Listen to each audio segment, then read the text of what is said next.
Welcome to the Coffee with Karen podcast, a weekly chat show discussing everything from holistic health to current affairs from a mental, physical and spiritual perspective. Get your weekly cup of positivity with a sprinkling of woo-woo. Welcome to the show. Today is Thursday and this is going out live on Mintwave Radio. You can either go to mintwave-radio.com or just ask Alexa. And if this is via podcast or YouTube, you can still actually go to the same website. You can download the app for Apple and Android and check out the schedule for the week ahead. There are other podcasts on our network, so feel free to subscribe to any that take your fancy. Now, today's show is episode 162, and today we have Don Johnson, who is a professional trainer and coach. We'll be talking about positivity in the workplace is about compassionate leadership. I'm your host, Karen Roberts, helping coaches and therapists to get their message heard to the people who need to hear it. Now, Don has a very impressive resume. He has a really diverse background in tribal government, human resources, training, sales, marketing, manufacturing, business, and general management, safety, and media. Don has experience in several different industries and has worked in the corporate world as well as medium-sized and family-owned organizations. He has worked in the non-profit and not-for-profit sectors and as an entrepreneur. Don is certified as a trainer, coach, Mayers Briggs practitioner, and has experience and certification in human resources and supervisory management. He's been a guest speaker at local, regional seminars and for college courses.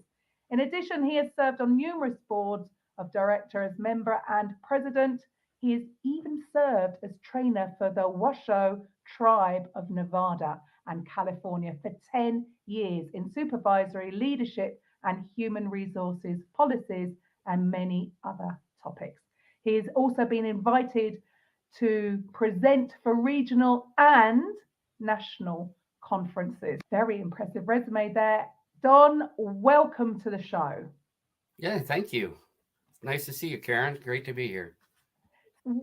Could you, that is about your background, your corporate world, but can you just share a little bit of your story as to why you chose this route in the beginning? How did you get to where you are now? That's fate. It's funny because my philosophy on life was taken from a teabag tag that I got when I was a child. And that teabag tag had a quote on it from Longchen Pa, who is a Tibetan yogi back in the 14th century. The quote says something like, "Since everything is but an apparition, having nothing to do with good or bad, acceptance or rejection, one may well burst out into laughter." And so I've taken that philosophy, and then soon after in college, I got into door-to-door sales, which was a real eye-opener. And I thought I'd never be in sales again. I'm sure. I made it through the summer, went back to college with a little bit of money in my pocket, and actually went back into sales and marketing, which led to management. And then I got the opportunity to train a few times, training people in different areas. But I ended up in a position where they asked me to train, and then they asked me if I could create a safety policy and procedure. And it grew from there, and I loved it. I told a colleague of mine one time, I see people up there training, and I've always wondered if I could do that. I always thought I could be that person. And they said, yeah, I finished my sentence. Like, yeah, I could do that. And there I was. And I actually got sent to a international training conference down in San Diego, learned quite a bit there and got certified and have been training ever since. But I love it. Wonderful. You do so many different things. What is the one thing that you are most passionate about? People in general. Isn't it? Whether you're in sales, it doesn't matter. You're selling Right. to human beings, whether Right. it doesn't matter whether it's a business or an individual, they're still human beings. Yeah. In sales, you have to, a lot of people think sales is all about just manipulating people. And I never saw it that way. I was never one of those super salespeople that went in and just closed the deals and all that. But I was pretty good at it because I was compassionate with people and I found out what their needs and wants are and then try to meet those needs and wants. So with the people skills involved in building the relationship, it became a real natural, easy thing to do. And it was the opposite to that. So I did have a real, and I suppose it was a money block because at the end of the day, anybody who's in business is in sales. Yeah. You've got to get, if you're a coach, you've got to get Right. clients in the door. And because I had this preconceived idea that if you're in sales, that means you would sell your own grandmother. It's pretty crazy, isn't it? But some people do have that belief system going on that we know it triggers for some people a stereotypical image of a really dodgy secondhand car salesperson who would Right. sell their own grandmother. I'm sure they don't Right. really exist, but it's only a made up story in our heads.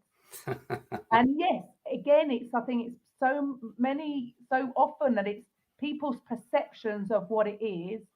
And you obviously found that natural flow of doing things because, yeah, I had to learn the process. And it is about being genuinely interested in that person and actually finding out about them rather than going into a pitch, which so many people do. Yeah. So I started out of college. I started with a media company called Gannett Corporation.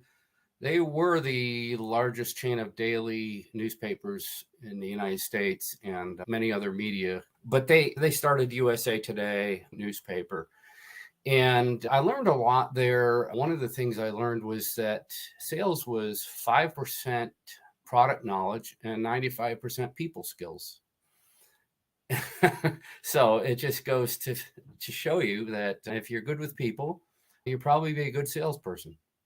So why do you think so many people do struggle with that, and especially coaches, or from what I've seen, the people that are more maybe therapists and healers, they've got this giving nature. They want to give, they're not so good at receiving, and they do have this mental block that's stopping them from selling. It's like a dirty word.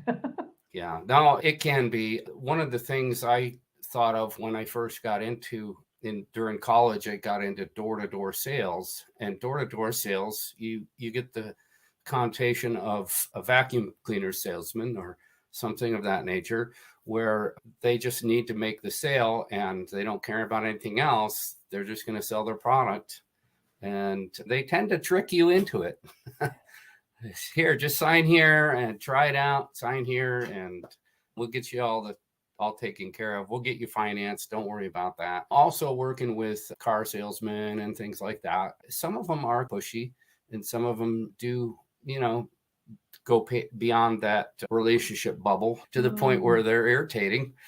But it's all in the people skills, really.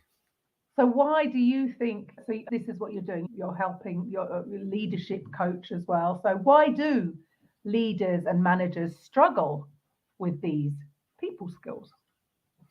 You have a situation here where they get into a leadership position most of the times they've done a really good job at something. Their tasks have been phenomenal. They've really been a good worker. And then they get promoted to a position in management where they're supervising people and their whole job is to get work done through other people. That's a manager's job besides the performance evaluations and reviews. So their job essentially is getting these people to work to perform at their best. Now, how do we do that? And it doesn't come from the old work style where you did your job and you got it done fast and high quality and high quantity and that kind of thing. It's more of a people thing where you have to have those skills. Now, you still need the other skill set, the hard skills, but you need the soft skills as well. And a lot of people, yeah, they can have people skills, but they don't necessarily know how to manage people to maximum engagement and empowerment. And that's really where people perform, is when they're being empowered. So how do we do that? As a coach, right? There's so many different coaches out there: sports coaches, career coaches, life coaches. I saw you had a life coach on the other day. There's executive coaches, there's supervisory coaches, there's performance coaches. I did a stint with a bunch of supervisors doing what I call performance coaching, but essentially it was just supervisory coaching. Everything is performance coaching as far as I'm concerned. And I worked with them to decide how they could manage people better, essentially. You ask the right questions. You don't necessarily give them answers, you don't give them advice, but you listen and you let them decide for themselves what's best. Make them think for themselves. And There's a great book. Yeah, go on. Have you heard of David Rock? No, I recognize the name, but I don't think I've got a book. Neuro Leadership Institute. He's there in the UK, and he's done some great work. He's written a book called Quiet Leadership, and it's all about the empowering of people and making them think for themselves. What is it? Talk less and listen more. Massive, a big tip that is definitely needed, because do you think that quite often many companies, again, people can get into these positions of leadership, and for some, not all, it can be a little bit of a power trip, and they want to, like what you just said there, they want to tell people what to do. Yeah. And as human beings, none of us really like just being told what to do if it's done in a certain way, but actually having the skills to get the best out of that person, you could do it in a completely different way and make them feel appreciated. You're gonna have longevity in it. And there's so many jobs, they're so transient, because if they're not happy in their job and they've got somebody in a leadership role who is just telling them what to do, they're not going to last. So actually, for the company, they're losing money because they've got to retrain new people. And I can imagine, not that I certainly don't come from the corporate world, Don, but I've been around them. It's not a great place to be if you do have people that haven't got the people skills. Yeah. There's another book by Daniel Pink called Drive. I don't know if you've heard of that one, but he talks all about, unless it's an absolute menial task, which people don't need to be too inspired to work at an assembly line, but unless it's absolute menial work, the people need three things to be inspired. And that's, one is autonomy, the other is mastery, and the other is purpose. So you give them the freedom to do the work, but with the same outcome, but however they feel best would be best efficiency or quality or what have you, with all the explanation of what the outcome looks like in as much detail as possible. So make sure they're clear. You ask them the questions to tell you back what you just asked for in a way of outcome. But then with the purpose, when people have purpose, really volunteers can be your best workers if they have really solid purpose in their soul. The way they want to do things and how they want to do it and why they want to do it is all what it's all about. So when we can convince people to think for themselves and be empowered, and the other one was mastery, so you just get to get good at it. And that's where the real engagement comes in, the autonomy, mastery, and purpose. And Dave Pink was right on. So what, for you, you've been working with many different companies over the years, entrepreneurs as well as corporate. What are some of the massive changes that you've seen when you've helped the leaders develop these people's skills? What sort of shifts have you noticed? Yeah.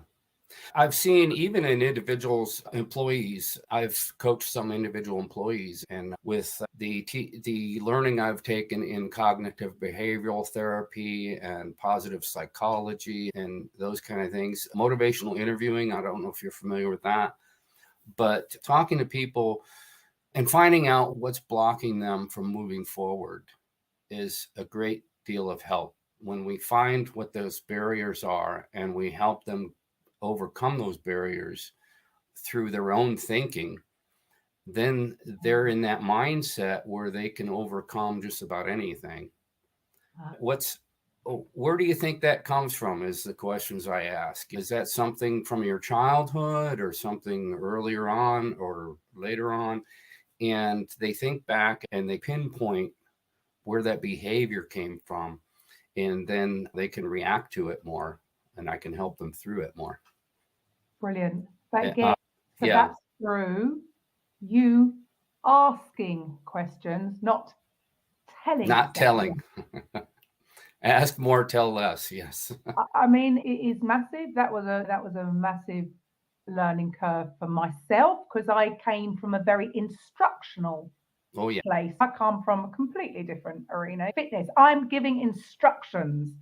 So my whole adult life, I was used to, yeah, I want to help and motivate, but it did deal with telling people what's coming next or what we're going to do. And it's a completely different way of doing things. I was used to talking and it was Yeah. shush. So it's really hard for some people, especially extroverts, right? Yeah. And having to do with personalities. When we go back to our childhood, I think most of us are brought up that way because when you're a small child, when you're a toddler, you have to be told what to do. You don't think for yourself back then. You don't know the world yet. So we gradually, as parents, bring our kids into this world and gradually teach them and gradually let go and make them think for themselves more as they go into adolescence, to the point where they're not being told anymore, but they're being asked, because when they continue to be told when they're teenagers, what happens? They don't listen. They rebel. Yeah. This is it, isn't it? We don't like to be told what to do. There are ways Right. of doing it. Yeah. So really empowering people. It's great. It's something that I have a passion for, really, to get people to start thinking that way, to get out of the mindset of everyone has to be told what to do. That's demeaning, basically. Just do it this way, or I don't need you here. Thinking as a boss really turns people off. And that's why we had the Great Resignation. People were tired of it during the pandemic. They couldn't do anything. So they were basically just thinking, what's going to make this better? And everybody started quitting their jobs thinking they could find something better. And those people were basically ones that weren't being cared for at work, and the bosses didn't have compassion for them. And that's what we need to do. We need to embrace the mental health awareness as well. That's a huge part of it. Don't you think? There you go. Because again, going back to how it's making you feel. Yes. If you do not feel valued, if you do not feel appreciated, we've all got our different human needs that are at different priority levels. Right. And but we all really, I know when I've not really had many jobs, to be honest. I haven't worked for many people. I've always worked for myself. But I do remember one instance of work. I had a sports injury clinic within a health club. So I worked for somebody and I helped out on I don't know, an open weekend or something. And the manager sent me a little thank you note card in the post, handwritten. Didn't cost anything, did it? Didn't make any money out of it. I did it for free. However, that one token made me, of course, I'm going to go and above and beyond to help out the next time as well, because I felt appreciated for what I did.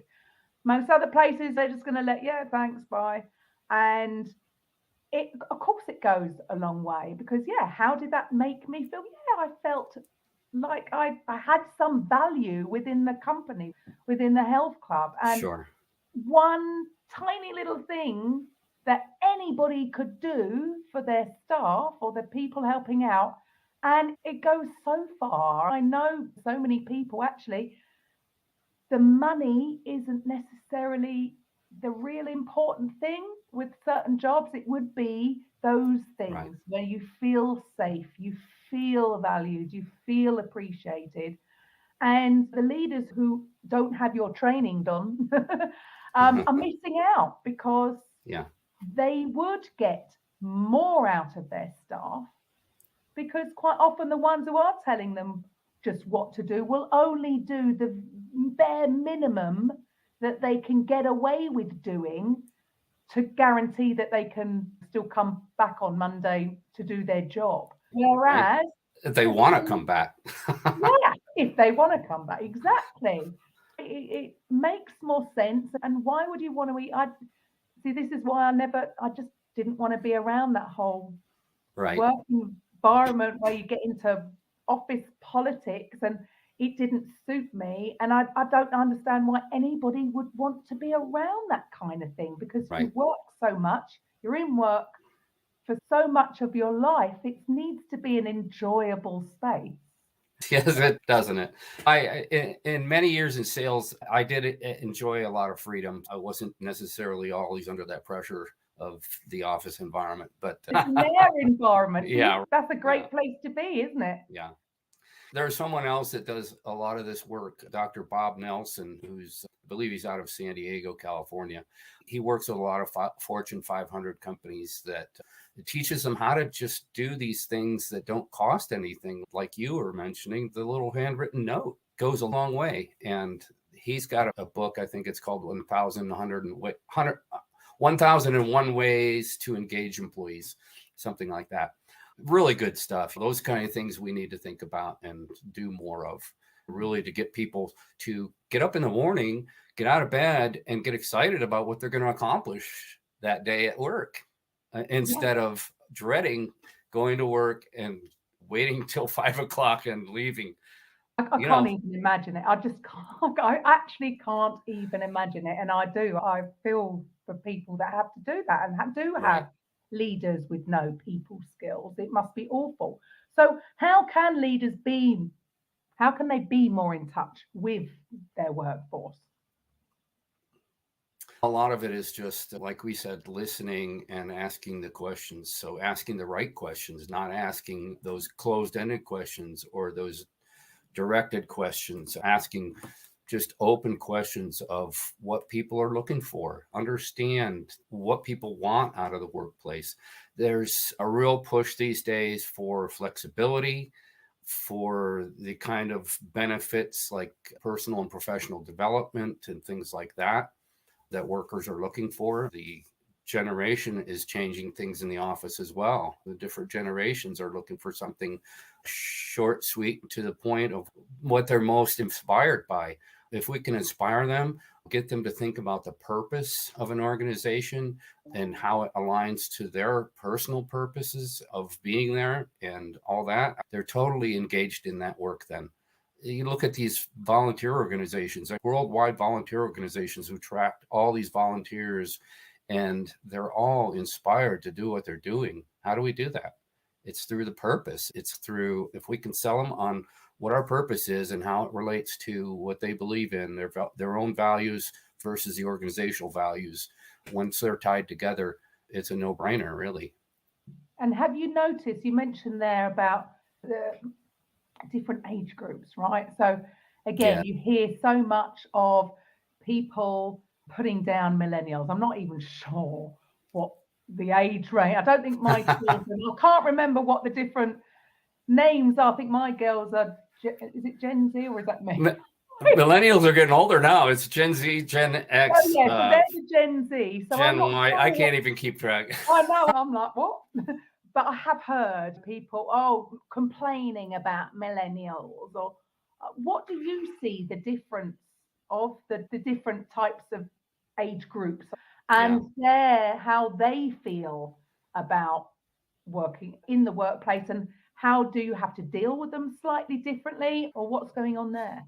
I have a hard time defining the different age groups by the year they were born. Things are changing. That's all I know. A lot of things are changing, and people are looking at different values these days. They're tired of the old rat race of, the industrial age where you were just told to do something, you do it, or you're out of a job, basically. So they want people, especially bosses, managers, to be more understanding, to understand that they have some issues going on. It's more of a work-life balance issue these days with the younger generation. We want our time. We want to enjoy our life, basically, is what they're saying. We don't want to work our nails to the bone just for a job that we get paid to do and come there and be there 8 to 5 every day. It's not the same thinking anymore. They want to enjoy life. They want to enjoy their work. And if we can make that happen, we're more likely to keep them. And what that results in is there's such a high cost in employee turnover, extremely high cost in recruiting a new person, giving them the benefits again, teaching them and getting them up to speed. That takes time. And then while there's nobody in that position, other people having to cover that position, especially when they're short-staffed, is a lot of stress on people as well. So we really have to come through for these people and make them feel comfortable at work. I think gone are the days of years ago, people would just have one job, wouldn't they, for the majority of their pretty much life, and quite often stressful. And again, they seem to retire and then their health diminishes, and it's almost like there's been so much stress, and because they've been maybe overworked or again not feeling appreciated, all these things, and then when they stop, it's like the body has gone, oh, okay, now I can and they go down so far. So do you think even the lockdown has changed things on such a massive scale that, like you said earlier, that people do want the flexibility of maybe some days, maybe not every day, but maybe having a 4-day week in the office or a 3-day week in the office, and they can work from home? That we're going to get more, I don't like to say demanding, because that's the way it should be, shouldn't it? Right. The flexibility to be able to, again, I suppose it goes back on trust your employees. With lockdown, you saw so many people like they're monitoring the keypad. Are they actually working? But again, that I suppose I hate that. I know it's horrendous. Monitoring, yeah. Too. But again, it ties into what you were saying about people think, how are you going to respond to something like that if you've been monitored and you get an email saying you only did so many strokes on the keyboard in the last hour? What have you been up to? It's insane. It's totally insane. Talk about, that person is maybe not going to stay with you that long. It makes you think of those futuristic movies where they're just total robots controlled. It's no way to live. Nobody wants to live like that. So do you think that lockdown has changed people's, not their values, because their values probably the same, but maybe they've now realized, having that realization that, I can actually be just as productive if I'm allowed to work from home 2 days a week, even if I'm not sat at my desk 8 hours, I can be just as productive doing it on my own time.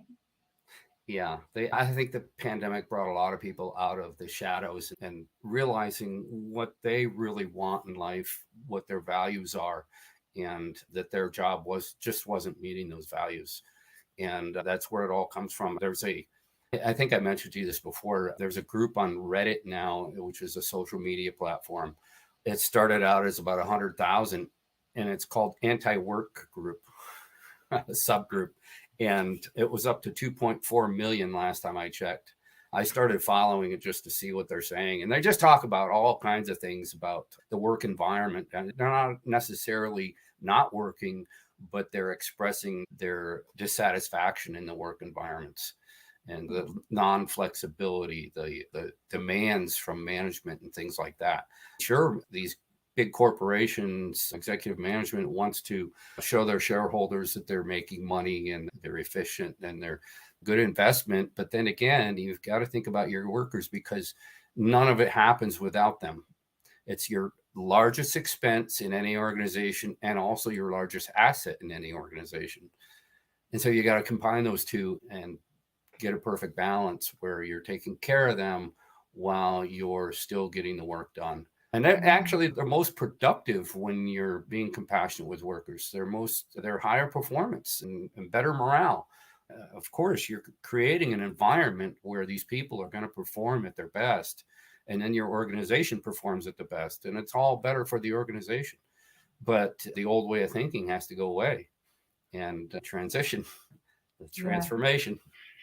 Oh, that makes a lot of sense to me. It's when you're not in it, maybe. For me, I'm outside looking in. I'm thinking, why do they do it like that? It's just like, oh, that makes no sense at all. Happy workers, happy people around. You're going to be, yes, I suppose again, it must come from, then, do you think it's just coming from a fear base that they're not going to get the work done if they can just do what they want? So it's fear-based. Yeah, I believe so. Yeah. And there has to be trust. There has to be a trust culture, because without trust, if people aren't trusting management, aren't trusting people, it's never going to happen. So the trust is built through transparency and being honest with people and being straightforward. And if you're always skirting around the bush and not telling them straightforward what's expected of them, they're never going to understand that trust. So yeah, transparency, be as open as possible without breaching confidentiality, of course. And the questions are really where you get down to building the relationships. So you're asking a lot of questions of these people, and open-ended questions, and allowing them to speak and listening. And they feel much closer to the work and the job when they're more engaged with people around them and building those relationships. So how else can you keep the whole workforce engaged? You mentioned earlier about it's got to be linked to their values, so the purpose of the whole company. So yeah, I suppose that's why you mentioned earlier about the voluntary non-profits or charities. Yeah, how do they get people? We have to have a strategy. Essentially, the way I look at it is the Gallup organization established the 12 questions of engagement many years ago, actually, at this point, but they still work. And there's things like, do you feel valued in your work? Do you have friends at work? Those kind of things. And, when bosses aren't approachable, or the workers feel like they're not approachable, they don't have a comfortable, open relationship there with their boss, and that's going to work against them. If the boss is more open and approachable, and how do we build that? It's through trust. It's very difficult, and it takes a long time to build that trust. You have to do the right things and never do the wrong things that turn them away and turn them off to approaching the boss. So the way we react, the typical poor management things like taking credit for other people's ideas and things like that, or not giving them proper recognition for their ideas, not even asking them about their ideas or listening to what they have to say or their input. A lot of times these frontline workers have all the answers that we're not asking about. And that's a tough place to go. And then no trust is built through that. But when you get those engagement questions out and you poll the employees and you find out where they stand on these issues, you start to get a better feel for what you need to do, as far as reacting and having a strategy and action plan to put in place, and let people know. It's very important to let people know up front that you're going to do this and why you're doing it, and have them gain some interest in it, and then to follow up and let them know why you've done this, what you got out of it, and what you're going to start doing to answer to their needs and wants. And that goes a long way. Yeah, it sounds like you're really looking to open things up. So it's a two-way street, not a... Yeah, it is. It's a feedback culture has to go two ways. And when you have feedback, when people can talk to their bosses and bosses can talk to their people, and all of them just working for a better, improved work environment, it goes a long way. When they feel like they can't trust the other person and they're not going to tell them certain things, that's where you have a stumbling block. And that's a barricade to success, really. So for you, with your business as it is now, who are the sort of people that you're looking to work with? You're obviously entrepreneurs as well as corporate. Obviously, you go in and you're teaching leadership skills for companies, but who would you be looking for? Yeah, I'm willing to work with just about anybody. I give freely of my time. I'm nearing retirement. I'm not getting any younger. Let's face it. But I have all this knowledge I've built up over the years, and I've read a lot and attended a lot of webinars and things like that. And I'm just willing to share it with people. Mostly the way I'm going to make my money is through corporate trainings and coaching, supervisory coaching and leadership coaching. I have asked to coach employees who are struggling as well, and I don't have an issue with that. But the real place I'm going to get the most value is by helping an organization get control of what seems to be going wrong and get it on the right track as far as the new thinking and the new mindsets that have to be in place. And sometimes you run into people who are struggling with getting on board with all this. They just don't want any part of it. They've had so much trauma in their life through work that it just they can't come to a place where they're trusting enough.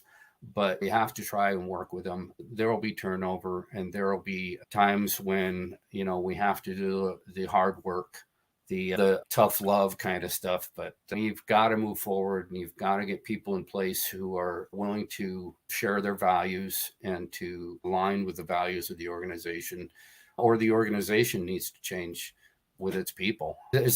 Feedback is essential in the retail business, where we're looking for what the customer is looking for. And when they walk into a store, how do we know they've gotten what they need? Or if they go online to Amazon, how do we know that they've gotten what they need? And that's through feedback. And how do we change it and change our model to fit what most customers are going to want? And that's through feedback. And so without feedback, we have nothing. We're just going down a dead end road. So we really need to, it helps us improve and get better at what we do and meet the needs of the customers. Yeah. So I just did a corporate training last week for frontline supervisors, and it was really eye-opening for a lot of them that hadn't been introduced to this thinking yet. So it was a lot of fun opening their eyes and sharing some examples of what I've been through in business and things like that. Again, if you're not aware, then you're never going to change. That's because you don't know what you're doing wrong. Like you say, if you don't get feedback, you're just going to keep plowing ahead. And how do you know that you need to change anything? It's a huge part of it. Yeah. Yeah. Managed. You don't know what's going on, then how can you progress? You give webinars. Is there, if any of the listeners are listening in and thinking, oh, we need, or they might want to. I haven't done any webinars yet. I'm still a little camera shy. Oh, why? That was why it was so hard to get on here. I wanted to do this, but I wasn't sure. I've only done these private sessions and on Zoom with clients and things like that. And it's something I really need to get better at, and I want to work on. That's an area for development. This has been great. It's just two people having a conversation. And that's it. You would never know. Right? No, you would never have known. Yeah. It's helpful to have someone asking the questions, though, and keeping me going, because otherwise I feel like I'm just talking. And I'm a listener. I'm an introvert. This is why, I have to, I'm going to show you something here. You'll laugh at this. I don't know whether you can see it. I've got a post-it and it says, shut up. Yeah. Seriously, I have that when I am on a call. Shut up. Because it's my natural instinct and it was a massive learning. Do you know your personality type? I'm just curious. It depends Because there's so many different things. I'm a It spontaneous. depends on which moon and Could be. There's so many different. Are you an analytical or the? I can't remember. yeah, there's so many Are you an different owl assessments now anyway, but working So from you- the Myers Briggs. Yes, you're the Myers Briggs. Can you tell it? Can you explain a little bit about that? What is that? Because and how does it help people? It helps people to understand themselves. So 85% of us are lacking self-awareness. And what I've found since I started teaching, not even when I used to take the assessment and then I started learning it, but since I've been teaching the Myers-Briggs personality type indicator, it's really come clear to me who I am, and I've become more self-aware. My introverted style, along with thinking, I have to think, introverted intuition, thinking, and judging personality type. And there's a lot to that. I can't just express Yeah, that yeah, and yeah, then yeah. expect you to understand it. But Yeah, I don't. the I don't. I mean, difference, there's so many that I the, don't know. yeah, the difference Mine- between perhaps you and me, extrovert and introvert, I would call it. And you might not be, but my guess is extroverted. You tend to think out loud, and Oh yes. you decide what you want to say by talking to others and discussing it, or what you want to really feel and think. Yeah. Introverts tend to do it all internally and then express themselves. If I, as an introvert, if I go throughout my day and talk to people all day, I have to have a bag of, this is the way my instructor taught it. I have to have a bag of coins to hand out coins to people all day long. And then when I come home, I've given out all my coins, I'm done. And I have to have alone time and quiet time. An extrovert, however, will start the day with an empty bag, collect coins from everybody they talk to. And at the end of the day, they start giving those coins out. And they want to keep talking. They want to tell everyone about their day. And this is a very big difference. It's so fascinating. And funnily enough, I only really learnt this through having this show. I had a guest on probably, might even be 2 years ago now. No, it was definitely in lockdown because my youngest daughter is an introvert and my eldest daughter is extrovert. And people hear these words thrown about. Yes, I've always known I'm a bit extroverted. I'm fine getting out there. But I didn't understand the real. So, for instance, my introverted daughter, lockdown, actually, she was quite happy. I wasn't, and my elder daughter were like climbing the walls. My daughter was actually quite in the beginning, not too much, because she needed, like you just said, that you need to recharge your batteries, you need some space. Yeah. And it actually really helped me with my own relationship with my daughters because I felt like because I was concerned even before lockdown that she wasn't getting out enough and you should be out doing this because I'm coming from my That's own. you. Yeah. Yes. And I'm thinking, oh, something's wrong. And it was so nice to understand the real differences and she's okay. Yeah. She's okay.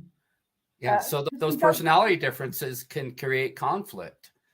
Unfortunately, that in the workplace where you'll see totally different personalities and they tend to get in arguments about things because they don't understand each other. And if you understand where people are coming from and why they're acting this way, it's much easier to accept. So it's good to understand the different personalities, but especially yourself and self-awareness. If you talk about emotional intelligence, which is typically a measure that's used for leadership positions, if you score high in emotional intelligence, you're a very good leader typically. And that has to do with a lot with one of the first things is self-awareness. And so when we're more self-aware, going back to the personality types, different personality types interact differently. And when we understand how those interactions happen, it's much easier to get along. You'll have some personality types who from an early age had some kind of forced situation or trauma that changes their personality, natural preference. It doesn't change their natural preference. It changes the personality trait they choose to work from. So if I'm an introvert, I went into door-to-door sales in college. That's an extroverted profession. Am I right? I put myself in a situation where I was forced to be outward going. And I learned the opposite trait, and it's what's called flexing your trait. And That's so my concern. See, I that got would be good at my it. concern is if we're all put in these little boxes, you're this, you're that. And because when I was speaking with this guest, she was wonderful, and she was saying that it's all the extroverts get the accolade, it's the introverts that struggle more, and they would be better suited in, I don't know, an office on their own, not in a open plan office. And so I was thinking, oh, maybe Danielle should be better at working in this kind of office or that. What she did because of lockdown, she's only 19 now, and I know over there in the States you can't even drink till you're 21. You can work in a pub when you're 18 here. Before her 18th birthday, she chose, because I never would have suggested it, she went and chose to go and work in an Irish pub, O'Neill's, in our local town. And I was gobsmacked. And you know what? It was the best thing for her, because all of a sudden she's very efficient, she's very fast, she'd do her job, and she had that barrier of a bar, so she didn't have to speak to people if she didn't want to, because she could just pretend she's busy. But it was also, like you say, forcing you. She blossomed. I never, if you'd told me 10 years ago that I would be so happy that my daughter works in a pub, a public, right? Why? But to see how she's changed and come out of her shell. Now, that's the danger. If I had been encouraging more a typical introverted job, as it were, that people would suggest they would flourish in this particular environment. And that is the only concern I have. Like you said, you pushed yourself out there doing a very extroverted job, but you benefited from it. And where's the line? Because we all know that we need to step out of our own comfort zone to grow. Means if you're an introvert, you need to step out of your comfort zone. Sure. What do you do there? Because in one way we're saying stick with this kind of thing, and another way, but you still need to push yourself out of that to see growth. Yeah. So we need to push ourselves beyond our limits, basically. And with extroverts, that means shut up. Am I right? Isn't that funny? Isn't that funny? Right? It right here. That is listen more. It's a better way to say it is listen nice stuff. Nice. Nobody normally sees that. Just me. I love it. Yeah, so these personality differences can make a huge difference. And if we embrace them and understand that the others have different personalities, and then try to understand how those personalities work, we're much easier to build a relationship with just about any personality. Yeah. So actually, I suppose that comes back round to the whole topic of the show about compassionate, that word compassion. So when you're aware of the different personality types, rather than, like you said, in some workplaces, there's friction because of the different personality types. Whereas if they learned this and they were aware, they were self-aware, they would have that understanding. Okay, for instance, my daughter, she didn't want to be like in school. She doesn't want to be put on a spot. Some teachers would go, come up, Danielle, ask a question. And she probably would have known the answer, but they put me on the spot now. Give me time, give me space. And even I've learned that if I go and simple thing around the house, what would you like to dinner? What do you want to eat? A simple question like that. I can't do that. And I've learned that, no, don't do that, because it's almost putting her on the spot. It's like, go in and say, do you want to have a little think about what you fancy later? And when you're ready, let me know. And it's amazing, just subtle switches. Yes. Because I was like, yeah, they change the whole environment, don't they? Yes. Totally. So this is why supervisors they need to stay curious. I always teach them about coaching, all right? How to coach. They need to stay curious. They need to ask open-ended questions. They need to have a desire to learn and feel what the other person is feeling.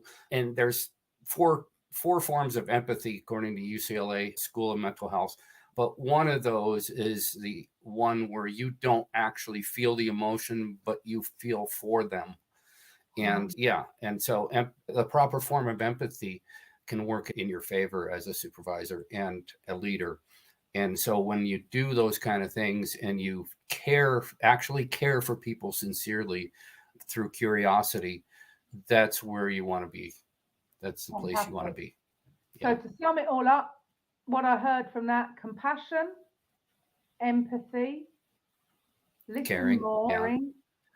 Anything else? Try to be more self-aware. Be more self-aware. Yeah. Wonderful. Thank you so much for your time today, Don. Oh, absolutely. It's been absolutely fantastic. Yes. It's been great being here. Thank you. I've learned a lot. It is a fascinating subject because why we are people.